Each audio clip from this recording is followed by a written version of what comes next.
Om Namo Bhagavate Vasudevaya. Om Namo Bhagavate Vasudevaya. Om Namo Bhagavate Vasudevaya. Om Agnanatimirandasya Gyananjana Salakaya Chakshurunmilitam Yena Tasmai Shri Gurave Namaha.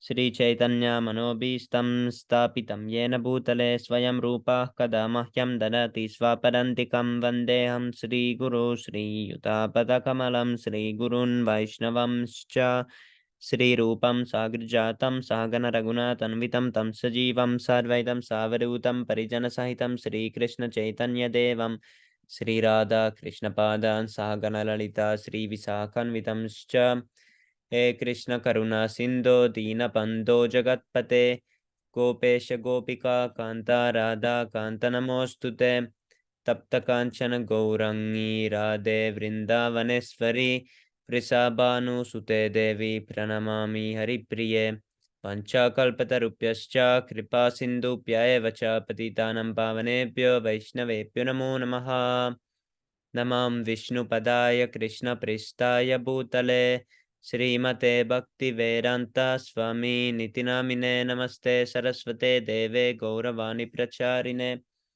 निर्विशेष शून्यवादी पाश्चात्य देशतारिणे जय श्री कृष्ण चैतन्य प्रभु नित्यानंद श्री अद्वैत गदाधर श्रीवासादि गौरभक्तवृंद हरे Krishna Krishna Krishna Hare Hare Hare Ram Ram Ram Hare Hare.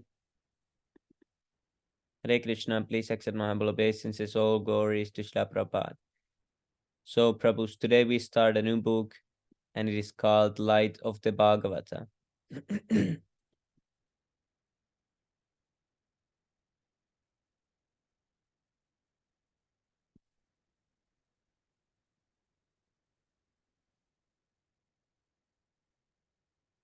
Srila Prabhupada ki jai. This English edition of Light of the Bhagavata is our humble offering to His Divine Grace A.C. Bhaktivedanta Swami Srila Prabhupada. But this is some nonsense. I don't know why this is here. But yeah. What is this? Oh, Krishna. Okay, but anyways, in this book, there is only Srila Prabhupada's words. There is no... There is nothing extra. Yeah. So this is Light of the Bhagavata. Preface. We offer our respectful obeisances unto the lotus feet of His Divine Grace, A.C. Bhaktivedanta Swami Prabhupada, the founder Acharya of the International Society for Krishna Consciousness, who has delivered the light of the Bhagavata to the whole world. We are pleased to present for his pleasure the first fully illustrated color publication of his sublime work, The Light of the Bhagavata, in the English language. Of all His Divine Grace's writings, this work is perhaps the most unique. It was written in Vrindavan in 1961 in response to an invitation to attend a world conference, the Congress for Cultivating the Human Spirit held in Japan. As most of the participants to the conference were from the Orient, Srila Prabhupada considered deeply how he could best present the timeless teachings of the Srimad Bhagavatam suitable to the Oriental people. The original Bhagavatam was written about 5,000 years ago as an extremely large book composed of 18,000 verses. Participants to the conference would not have the time to hear it all. He therefore chose the 10th canto, 20th chapter of Srimad Bhagavatam for presentation. The 20th chapter is a description of the autumn season in Vrindavan, the place of Lord Krishna's appearance. Srila Prabhupada knew that the Oriental people were very fond of hearing descriptions of nature and that the time of the autumn season is particularly auspicious to them. Presenting spiritual philosophy by examples from nature would be best for their understanding. For each seasonal phenomenon, a parallel teaching could be given. For example, the dark cloudy evening of the rainy autumn season, when no stars are visible, is compared to the present materialistic godless civilization, when the bright stars of the Bhagavat's wisdom, the devotees and scriptures are temporarily obscured. Altogether, Srila Prabhupada composed 48 commentaries to go along with the verses of the chapter. Srila Prabhupada's plan was that the organizers of the conference should find a qualified Oriental artist to illustrate each verse, and he also wrote directions from which the artist could design on each painting. He hoped that the paintings and their accompanying explanations would make an impressive display for visitors to the conference. If possible, he wished that a book might also be published containing the illustrations and the texts. Due to unfortunate circumstances, Srila Prabhupada was unable to attend the conference, and the whole project of Light of the Bhagavata was postponed. In fact, at the time of Srila Prabhupada's disappearance, the Light of the Bhagavata still remained unpublished, and the illustrations not yet painted. Only recently has Light of the Bhagavata been published in English and Chinese. The color illustrations were done by the renowned artist Madame Yung Sheng Li, whose mature creative talent and sensitive brushwork alone could properly complement Prabhupada's beautiful descriptions of the autumn season. Thus, the beautifully effulgent light of the Bhagavata may now shine upon the world. This is the first English edition which contains the beautiful color representations, reproductions of Madame Li's work, 48 paintings completed in less than a year's time, meticulous in their detail despite her advanced age and sometimes failing eyesight. Undoubtedly, this collection presents the culmination of her long distinguished career as one of the great artists of modern China. Her Gongbi style of painting, together with Srila Prabhupada's poetic descriptions which appear alongside, make for a unique blending of the world's two oldest cultural traditions, Indian and China. The Light of the Bhagavata also appears in the Chinese language, complete with colored illustrations. We sincerely hope that the readers will appreciate the simplicity and clarity with which Srila Prabhupada has commented on these verses. The material world is but a reflection of the pure spiritual world from which the life of the Bhagavata emanates. Nature itself, as well as the whole cosmic creation, has its original counterpart in the spiritual world. The order and patterns which we see set about in nature are intentionally designed to illustrate spiritual truths. Indeed, the very existence of nature and its intricate balance is proof of any honest man of the existence of the Supreme Being and the Supreme Personality of Godhead, Krishna, the publishers.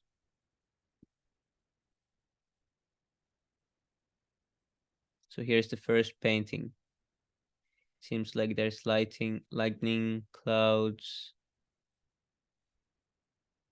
The arrival of clouds, accompanied by thunder and flashes of lightning all over the sky, provides a picture of life-giving hope. Covered by deep bluish clouds, the sky appears artificially dressed. The thunder and lightning within the clouds are signs of hope for a new way of life. The serene sky, limitlessly expansive, is compared to the absolute truth. The living entities are truths manifested in relation with the modes of material nature. The living entities are truth manifested in relation with the modes of material nature. The deep bluish cloud covers only an insignificant portion of the limitless sky, and this fractional covering is compared to the quality of ignorance or forgetfulness of the real nature of the living being. A living entity is as pure as the limitless sky. He becomes covered by the cloud of forgetfulness, however, in his tendency for enjoying the material world.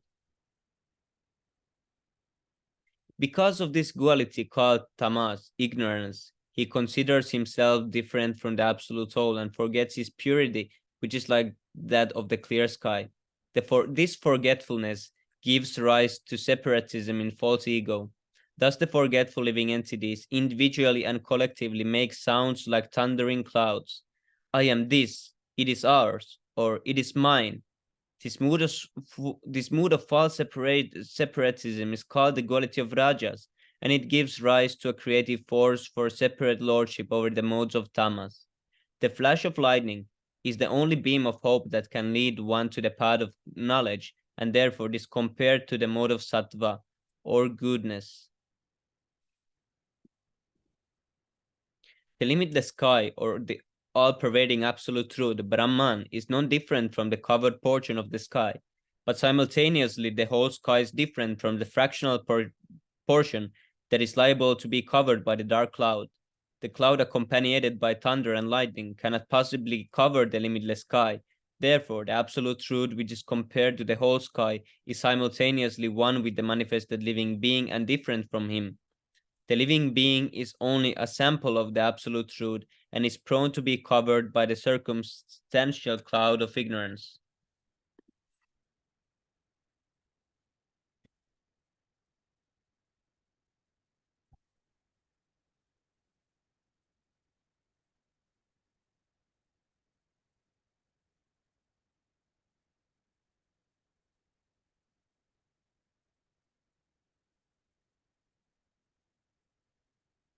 There are two parties of philosophers, generally known as the monist and the dualists. The monist believes in the oneness of the absolute truth and the living entity, but the dualist believes in the separate identity of the living being and the absolute truth. About these two classes of philosophers is the philosophy of Achintya Bheda Bheda Tattva, or the truth of simultaneous oneness and difference. This philosophy was propounded by Lord Sri Chaitanya Mahaprabhu in his explanation of the Vedanta Sutras. The Vedanta is the medium of philosophical interpretations, and thus the Vedanta cannot be absolute property of any particular class of philosopher. A sincere seeker of the absolute truth is called Vedantist. Veda means knowledge. Any department of knowledge is called a part of the Vedic knowledge, and Vedanta means the ultimate conclusion of all branches of knowledge. As philosophy is called the science of all sciences, Vedanta is the ultimate philosophy of all philosophical speculations. 2. The scorching heat of the sun. Let's look at the picture. So it's like a dry place.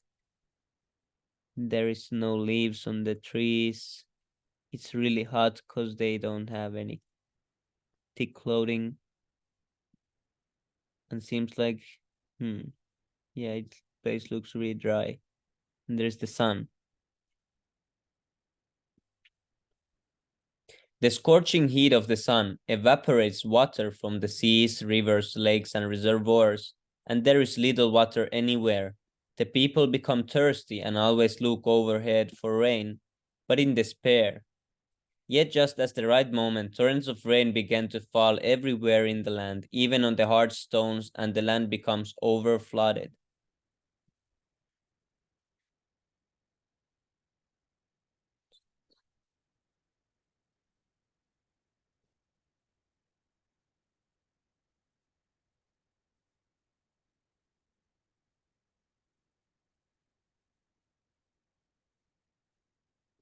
Okay,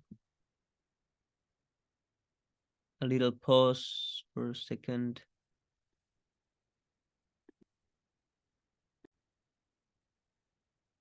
Welfare state imposes upon its citizens scorching taxes in various forms: income tax, sales tax, land tax, terminal tax, excise tax, customs tax, and so many other taxes. But in due course, when the taxes accumulate into a large sum of money, they are utilized for the welfare of the citizens in various ways.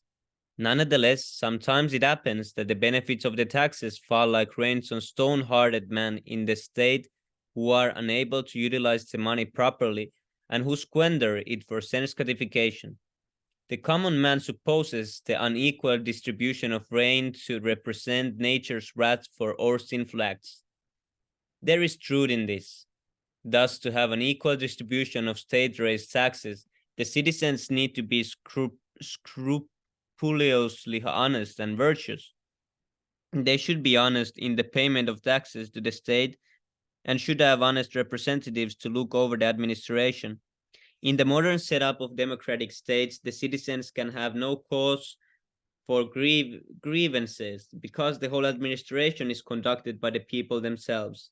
If the people themselves are dishonest, the administration machinery must be corrupt. Although a damned government of the people may be given a good or fancy name, if the people are not good, they cannot have a good government, regardless of which party governs the administration. Therefore, good character in the consciousness of the mass of people is the first principle necessary for a good government and equal distribution of wealth.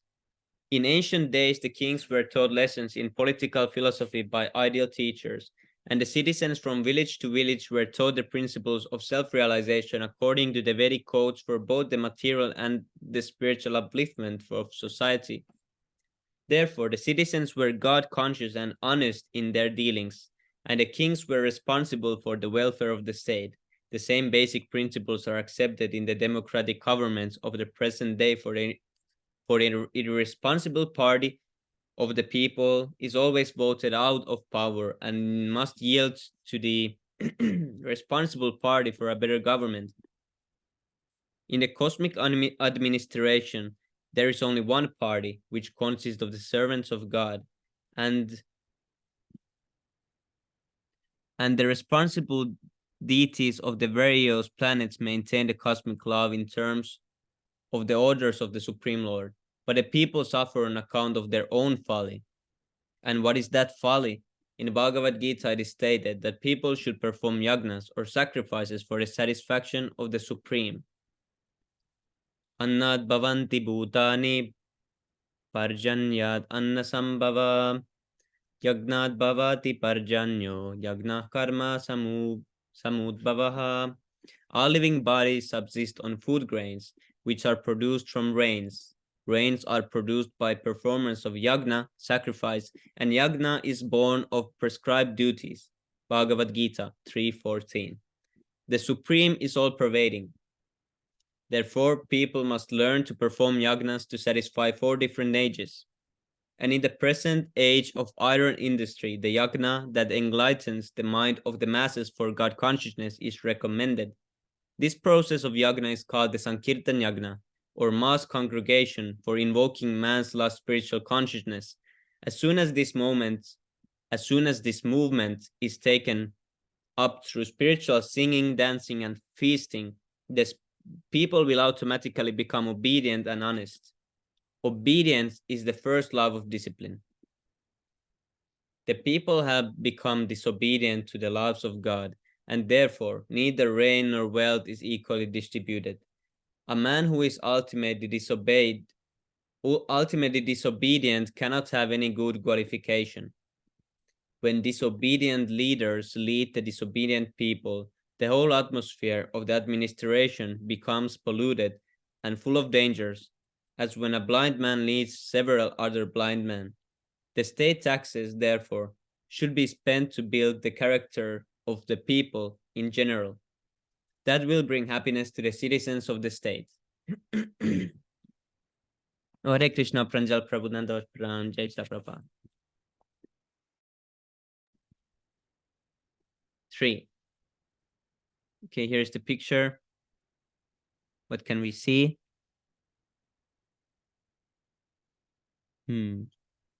There's like river, some green trees. There's some fog looking thing. Are these mountains or big clouds? I'm not sure. Mountains. Yes, probably. Let's read what it says.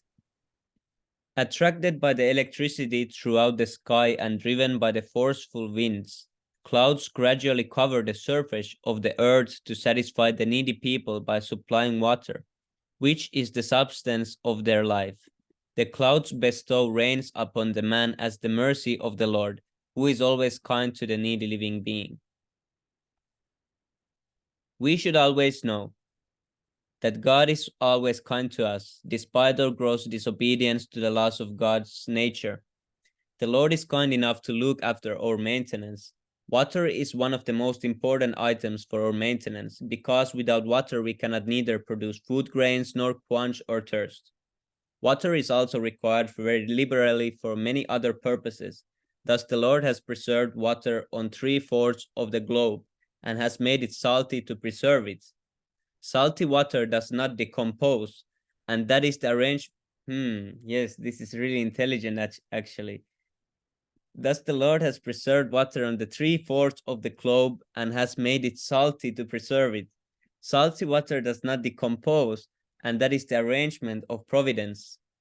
The Lord has engaged the powerful sun to evaporate the water of planets like Earth and distill it into clear water in the clouds and stock it on the peaks of mountains as we stock water in overhead tanks for later distribution. Part of the stock of water is refrigerated into ice so that it will not flood the earth for no good purpose. The ice melts gradually throughout the year, flows down through the great rivers, and glides down to the sea again for the preservation. Therefore, the laws of God's nature are neither blind nor accidental, as men with a poor fund of knowledge conclude. Behind the laws of nature is the living brain of God. As there is always a lawmaker behind the laws of the state, it does not matter whether or not we see the lawmaker behind the common laws. We must admit that there is a lawmaker. Matter can never work automatically without a living hand, and therefore we must admit the existence of God, the supreme living being, behind the laws of nature. The Lord says in Bhagavad Gita that nature works under his superintendence. Maya dakshena prakriti suyate cha sa chara charam hetunanena kaunteya jagat viparivartate. This material nature is working under my direction, O son of Kunti, and it is producing all moving and non-moving beings. By its rule, this manifestation is created and annihilated again and again. Bhagavad Gita 9:10. Nature is only a power, and behind the power is a powerhouse and a brain. Just as behind electrical power there is an electrical powerhouse where everything is conducted by the brain of the resident engineer. The material nature works so nicely and not blindly because of the superintendence of the supreme powerful God. In the Vedic hymns, Atharva Veda, the same thing is confirmed. It is only under the superintendence of God that all the natural laws are conducted. The Lord distributes his mercy in the form of rains on the scorched earth at times of dire necessity. He supplies rain when we are practically on the verge of death for want of water. God is merciful undoubtedly, but he bestows his mercy on us when we need it the most. This is so because we forget God as soon as we obtain his mercy. As soon as we obtain this mercy. We should therefore remember the mercy of God constantly if we want to avoid distress. We are eternally related with him, despite the stage of forgetfulness already described above. The Bhagavad Gita confirms that the laws of nature are stringent because they are conducted by three different modes. But one who surrenders unto the Lord overcomes the stringency of nature easily. In Bhagavad Gita, the Lord affirms this. Daivihya esha gunamai mama maya yaduratyaya mam eva ye prapadyante mayam etam tarantite. This divine energy of mine, consisting of the three modes of material nature, is difficult to overcome, but those who have surrendered unto me can easily cross beyond it. Bhagavad Gita 7:14. Garibo, next picture.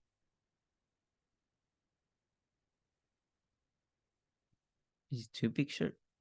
Oh, there's many pictures. Okay, here we can see maybe some trees, and there's like huge mountain with grass. And yeah, it's weird shaped mountain. Here's some grass too.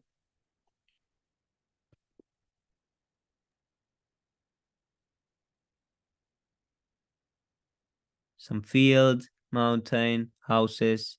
These are maybe clouds with some trees. Oh, here's the whole picture.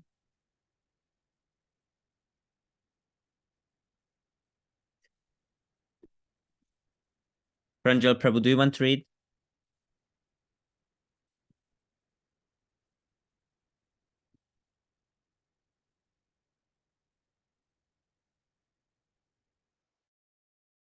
Okay, 4.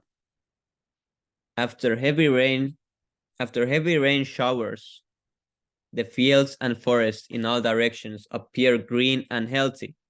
Thus, They resemble a man who has undergone severe austerities for some material gain and has achieved his end. For such a man is strong, hearty, and good looking. After heavy rain showers, the fields and forests in all directions appear green and healthy. Thus they resemble a man who has undergone severe austerities for some material gain and has achieved his end. For such a man is strong, hearty, and good looking. The greenery of the rainy season is but a temporary show. It looks very pleasant, but we must remember that it will not last. Similarly, there are persons who undergo severe austerities for some material gain, but those who are sane avoid this.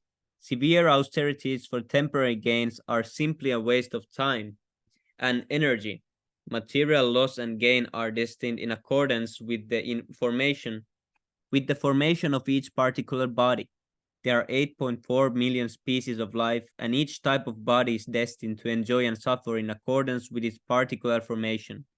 The bodily enjoyments and sufferings of a wealthy man's son are different from those of a poor man's son. Although no one undergoes severe austerities to obtain distress, it comes upon us uncalled. Similarly, the happiness we are destined to enjoy will come upon us even without our desires. Even though we may be able to avoid distress and artificially enjoy some material happiness by temporary achievements, this represents no factual gain in life. Our duty is to achieve permanent happiness and eternal life, and it is for that purpose only, for the ultimate gain, that we should undertake all sorts of penances and austerities. This ultimate gain is possible to achieve in the human form of life. Permanent happiness is possible when one is freed from material sources of happiness. For continuation of material bondage means continuation of threefold miseries. Human life is meant for ending these miseries. We should not try to be beautiful like seasonal flowers or greenery that flourishes in the rainy season, but we are weary in the winter. To be enlivened by the clouds of ignorance overhead and to enjoy the sight of temporary greenery is not at all desirable. One should try to live in the unlimited clear sky overflooded with the rays of the sun and moon. That is what we call the, that is what we actually desire.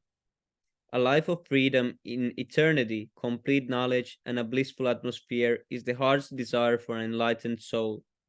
We should undertake all sorts of penances and austerities to attain that permanent source of happiness. Here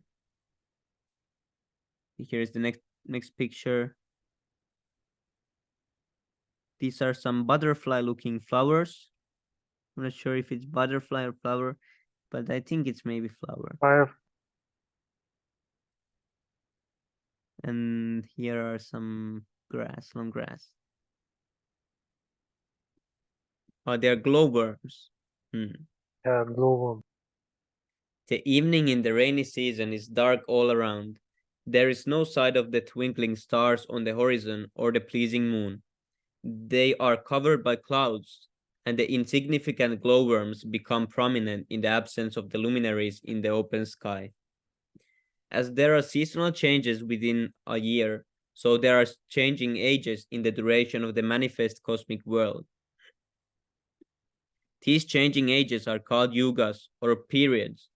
As there are three modes of nature, there are also various ages dominated by these three modes.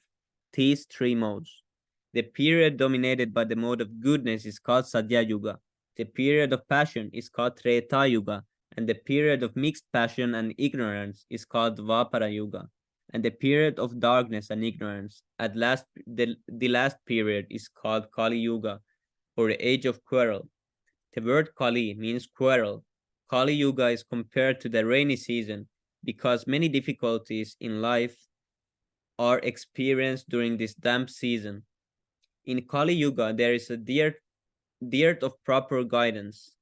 One may take guidance in the evening from the stars and moon, but in the rainy season, the light of guidance comes from insignificant glowworms.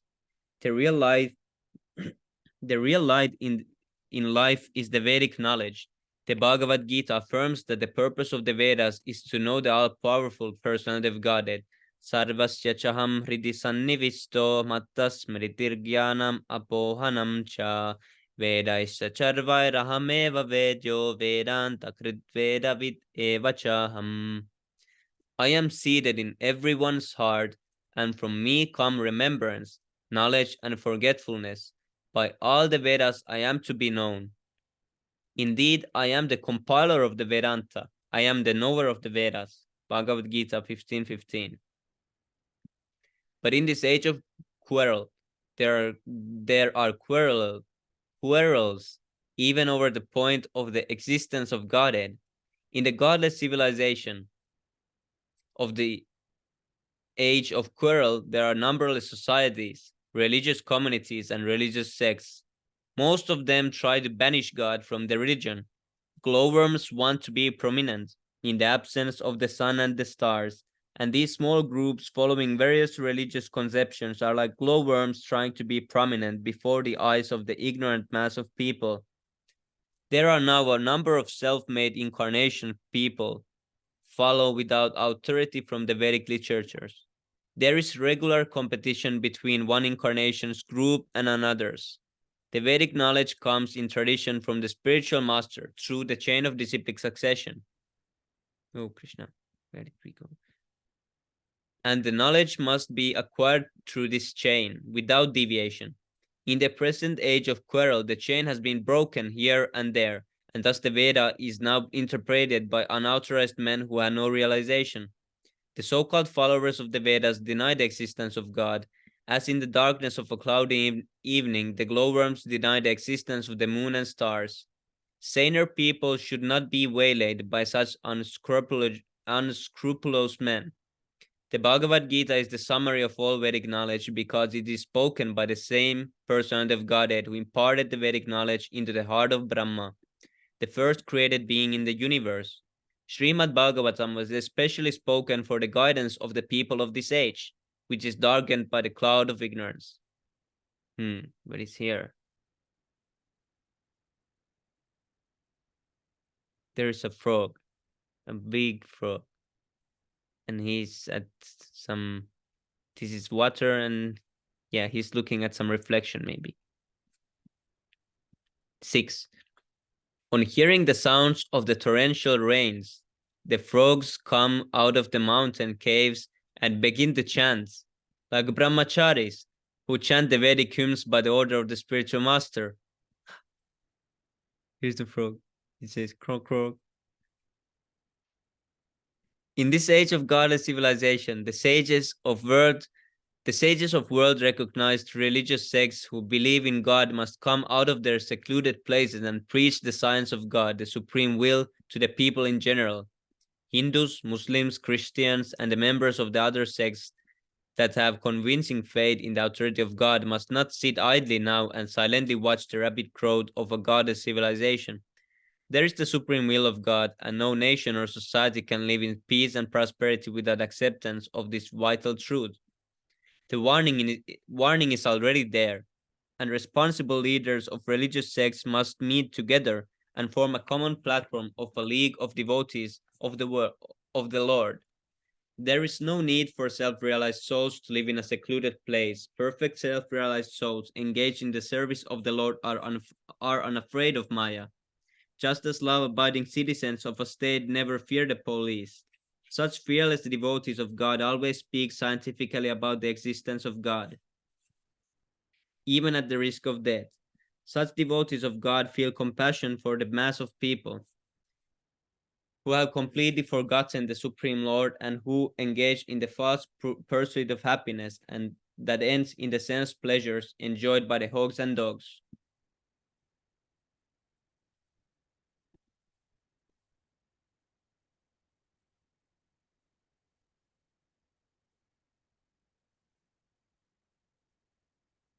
Then here's some rivers with big waves.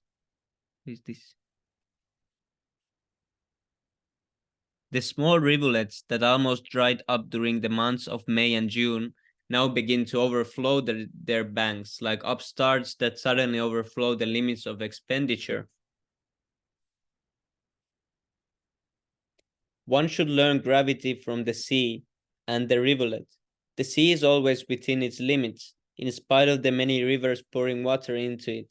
Similarly, one should properly use the assets of life and not squander them for purposes that have no permanent value. Uncontrolled, sensuous persons play with the assets of the body and accumulate wealth.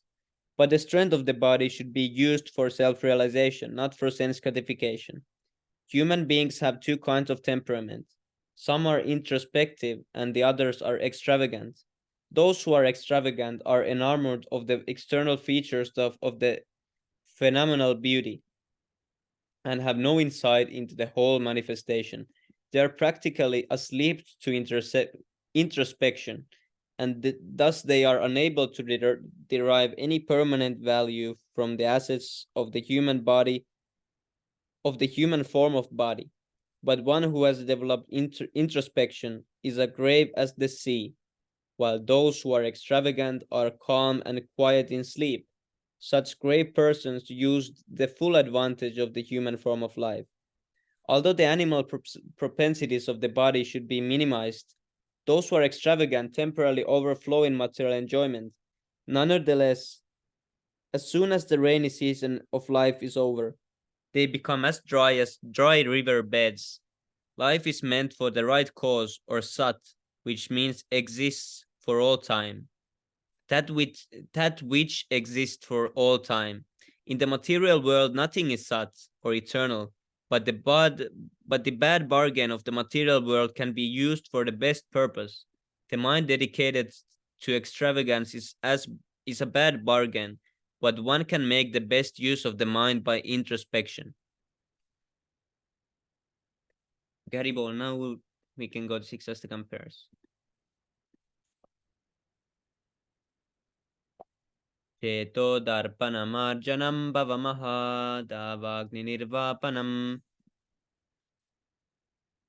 श्रेयः कैरवचन्द्रिका वितरणं विद्यावादू जीवनम् आनन्दं बुद्धिवर्धनं प्रतिपदं पूर्णामृतस्वादनं सर्वात्मा स्नपनं परं विजयते श्रीकृष्णसङ्कीर्तनं नाम्नामकारि बहुधा निज सर्वशक्तिस् तत्रार्पिता नियमिता स्मरणेन काला एतादृशी तव कृपा भगवन् ममापि दुर्दैवामिदृशमिह जानिननुरगा त्रिनादपि सुनीचेन तरोरपि सहिष्णुना अमानिना मानदेन कीर्तनीय सदा हरि न धनं न जनं न सुन्दरीं कवितां वा जगदीश कामये मम जन्मनि जन्मनीश्वरे भवतात् भक्तिरहैतुकी त्वयि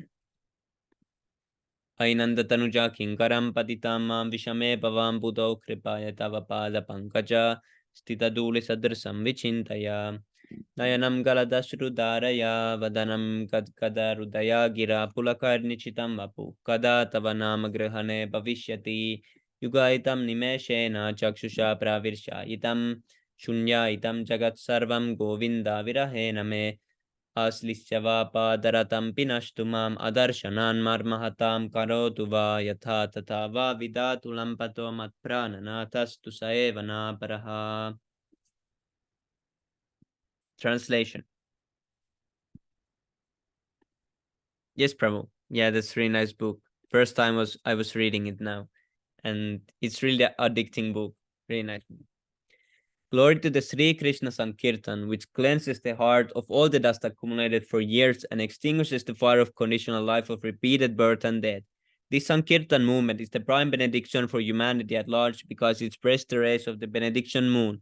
It is the life of all transcendental knowledge. It increases the ocean of transcendental bliss and it enables us to fully taste the nectar for which we are always anxious. O my Lord, your holy name alone can render all benediction to living beings, and thus you have hundreds and millions of names like Krishna and Govinda. In these transcendental names, you have invested all your transcendental energies.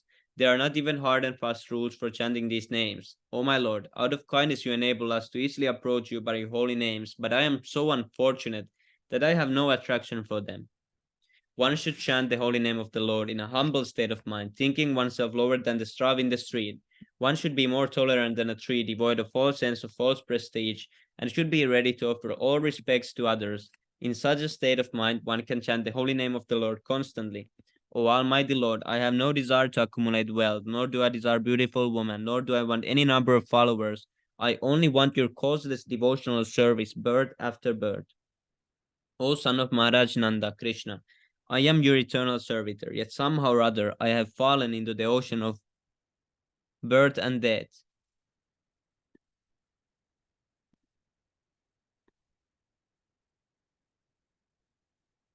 Please pick me up from this ocean of death and place me as one of the atoms at your lotus feet. O my Lord, when will my eyes be decorated with tears of love flowing constantly when I chant your holy name? When will my voice choke up, and when will the hairs of my body stand on end at the recitation of your name?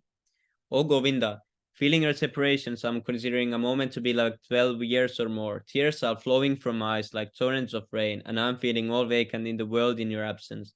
I know no one but Krishna as my Lord, and he shall remain so, even if he handles me roughly by his embrace or makes me broken-hearted by not being present before me.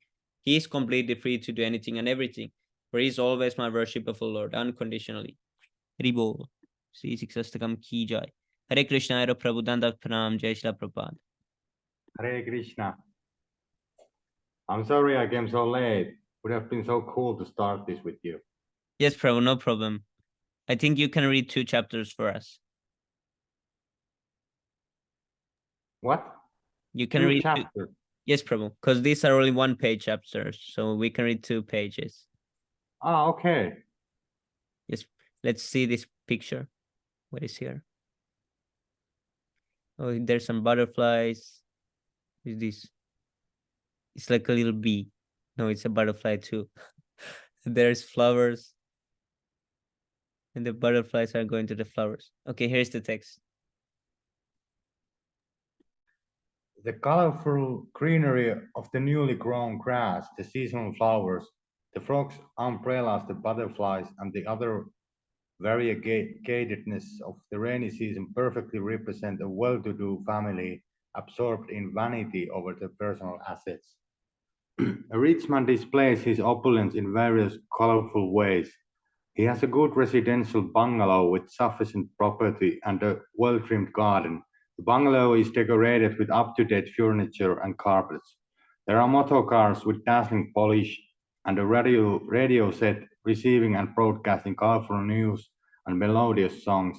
All this captivate their proprietor as though he were in a dreamland of his own creation. When the same man was as dry as fallow land and had none of these opulences, he was plain in behavior. But since obtaining all these material means of enjoyment, he has forgotten the principle that everything in the world comes and goes away like the changing seasons. The beautiful red fort and the Taj Mahal were built by Shah Jahan, who left the place long ago, and many other have also come and gone in the same place like seasonal flowers. Material assets are like seasonal flowers only. Either the flowers wither or the gardener himself leaves. This is the law of nature. Therefore, if we want permanent life, knowledge, and bliss, we must seek them somewhere else, not in the changeable, temporary rainy season, which is flooded with so many varieties of pleasing sights that vanish when the season ends. Material manifestations of things are but shadowy representations of reality. They are compared to mirages in the desert. In the desert there is no water, but the foolish deer runs after illusory water in the desert to quench his thirsty heart. Water is not unreal, but the place where we seek it is misleading.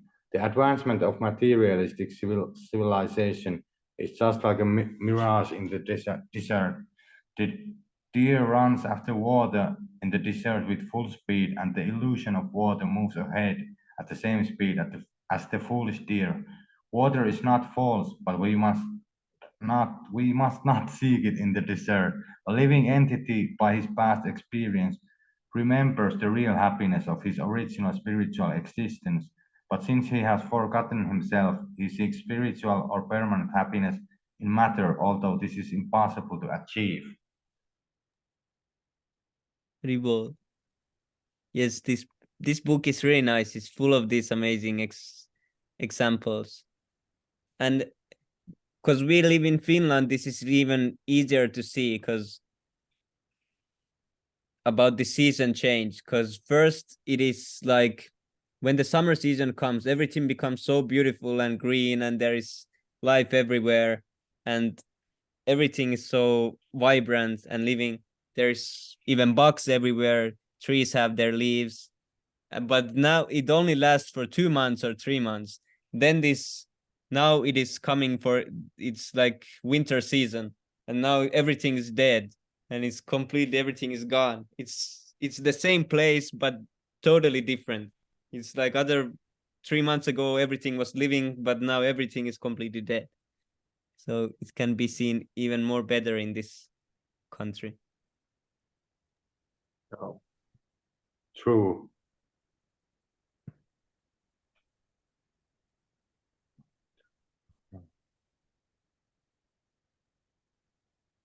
Shadow will Terrible. repeat. Next one.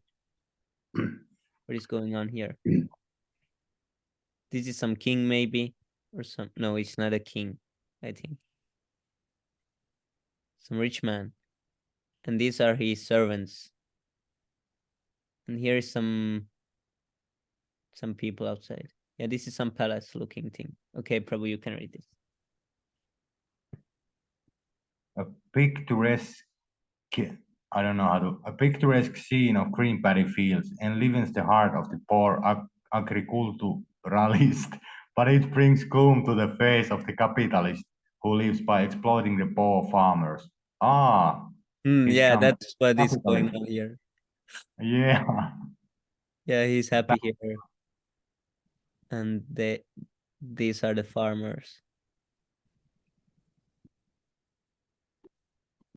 With good rains, the farmer's business in agriculture flourishes. Agriculture is the noblest profession. It makes society happy, wealthy, healthy, honest, and spiritually advanced for a better life after death. The Vaishya community or the mercantile class of men take to this profession. In the Bhagavad Gita, the Vaishyas are described as the natural agriculturalists, the protectors of cows and the general traders. When Lord Sri Krishna incarnated himself at Vrindavana, he took pleasure in becoming a beloved son of such a Vaishya family. Nanda Maharaja was a big protector of cows, and Lord Sri Krishna, as the most beloved son of Nanda Maharaja, used to tend his father's animals in the neighboring forest. By his personal example, Lord Krishna wanted to teach us the value of protecting cows. Nanda Maharaja is said to have possessed 900,000 I'm so 900,000 cows. And at the same time of Lord Sri Krishna, about 5,000 years ago, the tract of land known as Vrindavana was flooded with milk and butter. Therefore, God's gifted professions for mankind are agriculture and cow protection. Trade is meant only for transporting surplus produce to places where the produce is scanty. But when traders become too greedy and materialistic, they take to large-scale commerce and industry and allure the poor agriculturalists to unsanitary industrial towns with a false hope of earning more money. The industrialist and the capitalist do not want the farmer to remain at home, satisfied with his agricultural produce. When the farmers are satisfied by a luxuriant growth of food grains, the capitalist becomes gloomy at heart. But the real fact is that humanity must depend on agriculture and subsist on agricultural produce. No one can produce rice and wheat in big iron factories. The industrialist goes to the villagers to purchase the food grains he is unable to produce in his factory. The poor agriculturalist takes advances from the capitalist and sells his produce at a lower price. Hence, when food grains are produced abundantly, the farmers become financially stronger, and thus the capitalist becomes morose at being unable to exploit them.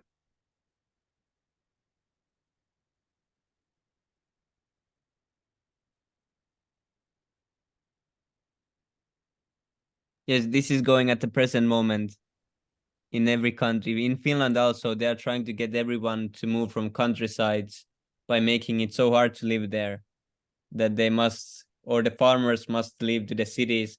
And when they go to the cities, they only feed them some industrially made, some crazy chemicals. Yeah, that's what's going on. Okay, next one. Let's read one more. This picture looks more nice. There's some forests, and now the season is going. Some birds, and here's the little deers. Yeah, it looks really nice. Peacocks even. Garibo. Just as a living being attains a transcendently attractive form by rendering service to Lord Hari, similarly, all the inhabitants of the land and the water have assumed beautiful forms by taking advantage of the newly falling water. We have practical experience of this with our students in the International Society for Krishna Consciousness. Before becoming students, they were dirty looking, although they had naturally beautiful personal features. But due to having no information of Krishna consciousness, they appeared very dirty and wretched. Since they have taken to Krishna consciousness, their health has improved, and by following the rules and regulations, their bodily luster has increased. When they are dressed with colored cloth with tilaka, oh, I'm sorry, with tilaka on their foreheads and beads in their hands and on their necks, they look exactly as if they come directly from Vaikuntha. The residents of the water are the fish, frogs, and so on, and the residents of the land are the cows, deer, and so on. By constantly drinking and taking baths in the fresh rain water of the rainy season, the tired and parched animals are refreshed and their complexion becomes brilliant as their health is invigorated by the arrival of new rain water. The lakes, ponds, and rivers are cleansed and invigorated by the downpour of new rain water and thus become most beautiful. Similarly, a devotee of the Supreme Lord who takes advantage of the beautiful and invigorating downpour of the transcendental descriptions of God found in Vedic literature finds his spiritual consciousness invigorated and refreshed. In this way, his spiritualized body becomes very beautiful. Garibo. Okay, one more. Here is some stormy sea. In the rainy season, when the rivers swell and rush to the ocean, and as the wind blows the waves about, the ocean appears to be agitated. Similarly, if a person engaged in the mystic yoga process is not very advanced in spiritual life, he can be affected by the modes of nature and thus will be agitated by the sex impulse. A person fixed in spiritual knowledge will not be attracted by the allurement of material nature in the form of beautiful women and sex pleasure enjoyed in their association. One, however, who is still immature in the cultivation of spiritual knowledge may be attracted at any moment by the illusion of temporary happiness, just as the ocean is agitated by the rushing rivers and blowing wind which occur during the rainy season. It is therefore very important to fix oneself at the lotus feet of a bona fide spiritual master who is a representative of God, so that no one will not be carried away by sex agitation. Garibo, one more. Here is some upside down bulls and some. Here is Haisuli. Niin muuten näyttääkin What is Aisuli. Haisuli doing there? What the? Okay, let's see. The mountains, although being struck by torrents of rain during the rainy season, are not shaken, just as those whose hearts are dedicated to the transcendental personality of Godhead are never disturbed even when they are harassed by great misfortune. Because a person who is spiritually advanced accepts any adverse condition of life as the mercy of the Lord, he is completely eligible to enter into the spiritual kingdom. Even though a person takes to the devotional service of the Supreme Lord, he may sometimes become diseased, impoverished, or disappointed by life's events. A true devotee of the Lord always considers these sufferings to be due to past sinful activities, and thus he is not disturbed, patiently awaiting the mercy of the Supreme Lord. Such devotees are compared to high mountains which are never agitated in any way, even when struck by powerful torrents of rain in the rainy season. Rather, they remain humble in spiritual enlightenment. Free of pride and envy, they easily gain the mercy of the Lord and go back to home, go back to Godhead. Ribo. Okay, one more.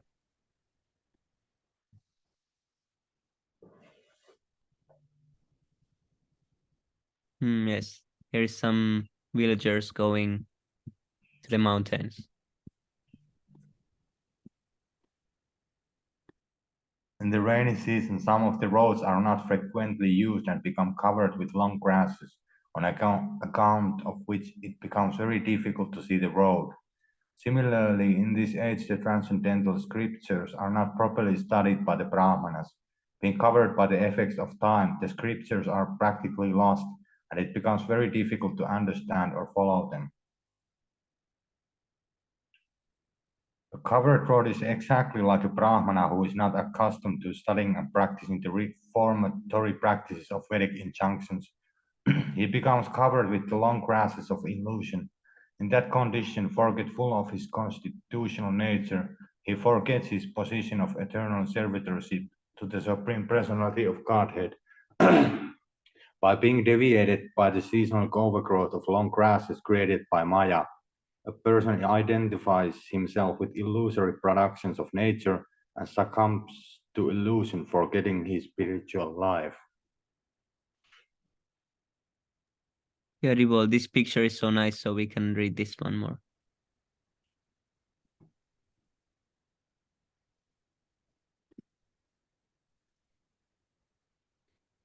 The lightning becomes unsteady in its friendship, failing to remain faithfully in any one of the clouds, although they are the friends of the entire world, just as lusty women do not remain steady even in the company of men who possess excellent qualities. Yes, these are some amazing examples.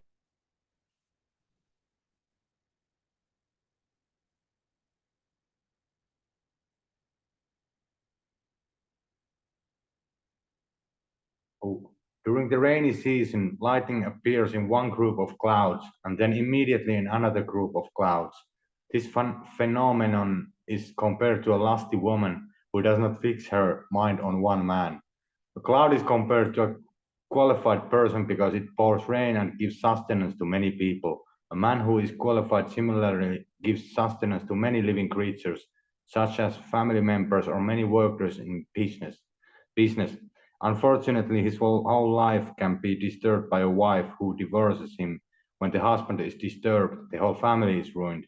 The children are dispersed, or the business is closed, and everything is affected.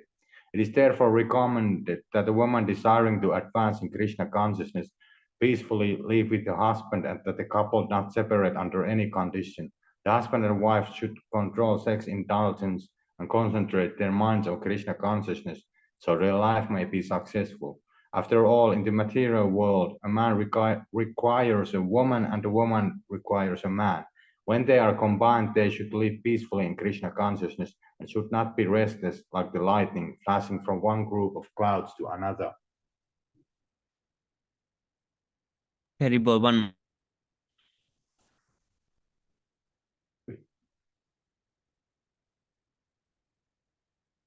In the midst of the thunder in the cloudy sky, there appears a rainbow that has no string. Its appearance is compared to the appearance of the Supreme Personality of Godhead or his servants in the midst of the material atmosphere. The Sanskrit word guna means quality or mode, as well as string or rope. When a rainbow appears during the rainy season, it is observed to be like a bow and no guna or string. Similarly, the appearance of the personality of Godhead or his transcendental servants has nothing to do with the qualitative modes of material nature. The phenomenal appearance of the transcendence is free from the qualities of material nature, and thus it resembles a bow with no string. The transcendental Supreme Lord is eternally the form of transcendental existence, knowledge, and bliss. The material energy works under his good will, and therefore he is never affected by the modes of material nature. When he appears before us in the midst of material interactions, he remains always unaffected, like a stringless rainbow. By his inconceivable energy, the Supreme Lord can appear and disappear like a rainbow, which appears and disappears without being affected by the roaring thunder and the cloudy sky. The Lord is eternally the biggest of the big and the smallest of the small. The living beings who are his parts and parcels are the smallest of the small, and he is the biggest of the big as the absolute truth, the supreme personality of Godhead.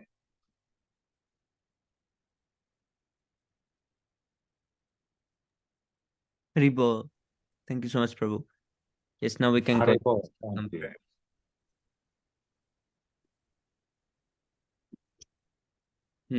What was this? 1 second.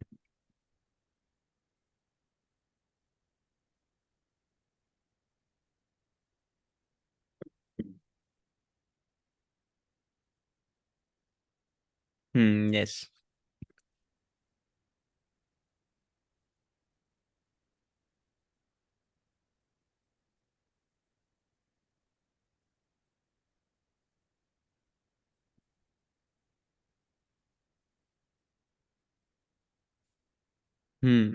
Yeah, so these are the transcendental features. Satchidananda. Krishna is made of these. Eternity, knowledge, and bliss.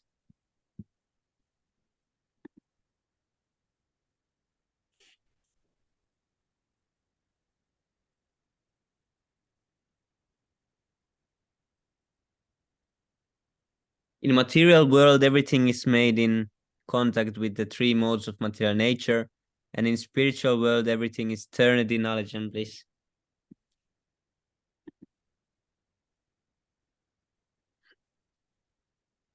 The spiritual potency in these three portions, Satchit and Ananda, assumes three different forms.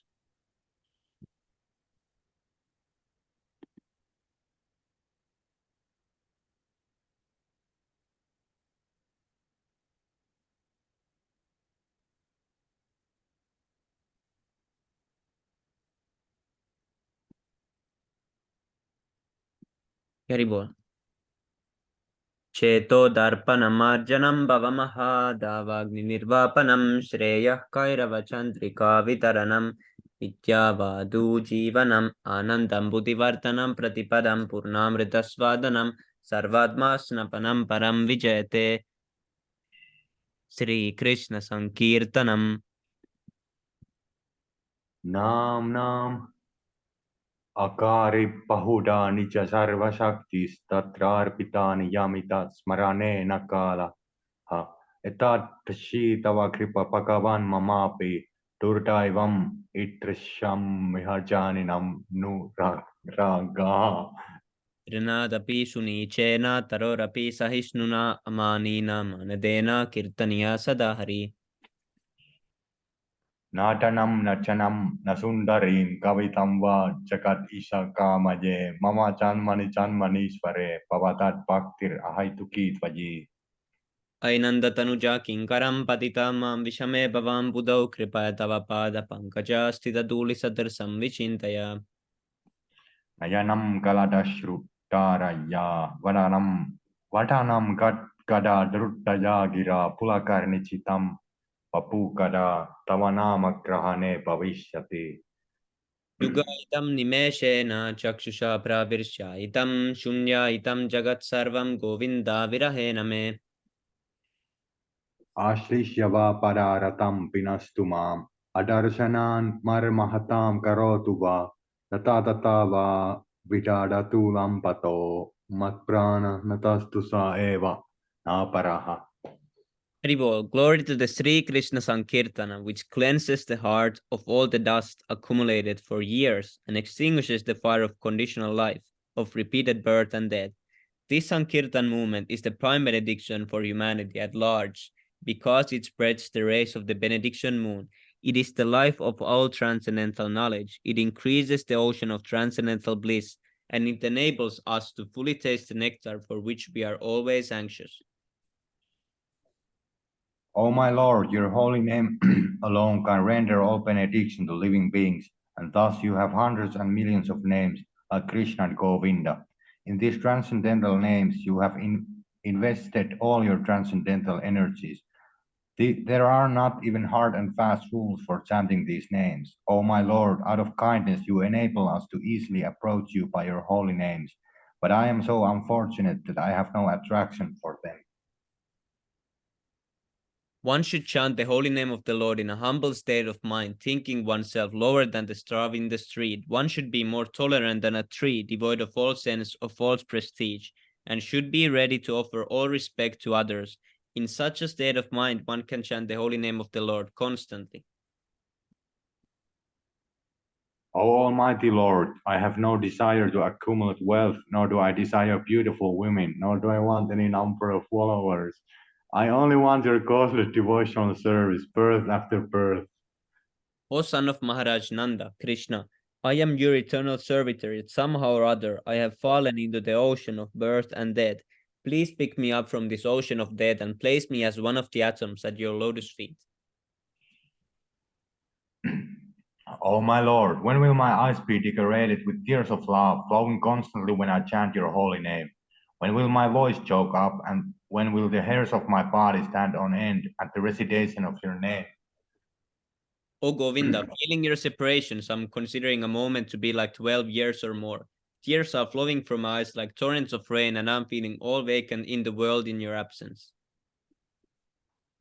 I know no one but Krishna is my Lord, and he shall remain so even if he handles me roughly by his embrace or makes me broken-hearted by not being present before me. He is completely free to do anything and everything, for he is always my worshipful Lord, unconditionally. Hri Bol, Shri Siksastakam ki jai, Harinam Sankirtan ki jai, Panchatattva ki jai, Nityananda Prabhu ki jai, Shri Krishna Chaitanya Mahaprabhu ki jai, Jagat Guru Shri Bhaktivedanta Swami Shila Prabhupada ki jai, Nitai Gaura Prema Hari Bol. Hari Bol.